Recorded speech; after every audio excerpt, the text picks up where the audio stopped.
Restez en bonne santé, c'est naturel. La chronique du bien-être de Marie Fin. Il y a un côté assez kitsch au titre de ma chronique. Elle fait doucement penser à cette chanson de Sardou, femme des années 80. Au-delà des connotations qu'elle peut contenir, j'invite les femmes, à travers ces 3 minutes d'antenne, à repenser leur féminité.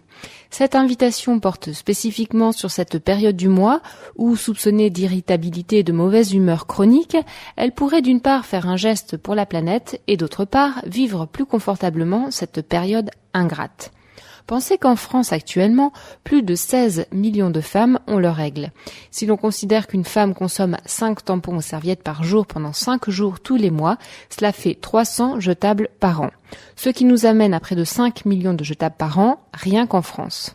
Or, les procédés de fabrication de ces objets jetables sont polluants, ils utilisent des produits chimiques. Pour n'en citer qu'un petit nombre, plastique, blanchiment, stérilisation, liant, etc. Sans parler des emballages, d'un suremballage symptomatique de notre société. La gestion de ces déchets pose de nombreux problèmes.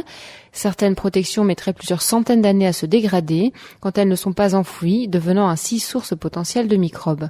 Côté santé, de nombreuses femmes sont sensibles aux produits absorbants contenus dans les protections.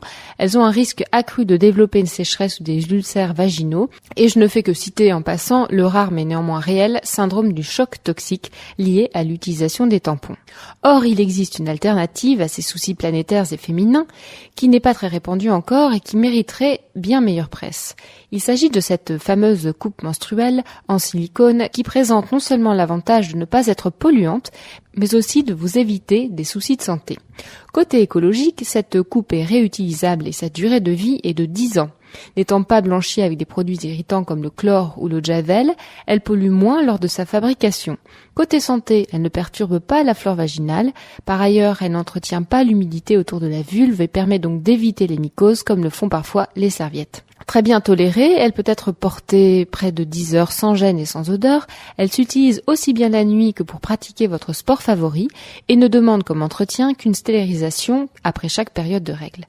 2 tailles sont à disposition. Ce choix semble assez restreint par rapport à la multitude de tailles et de formes de protection classiques, mais là encore, il est amplement suffisant.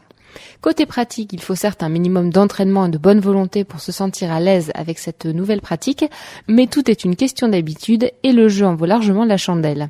En moins d'un cycle, le tour est joué. Pour ma part, il m'aura fallu pas moins de 7 ans de réflexion pour me lancer. Le pari est plus que réussi, d'où mon désir de partager avec mes consoeurs cette révolution écologique dans ma vie de femme. Dernier argument pour vous convaincre d'essayer cet outil, s'il vous en coûte une petite trentaine d'euros pour tenter l'expérience, ce ne seront pas moins de 500 € tous les 10 ans que vous pourrez économiser si vous l'adoptez.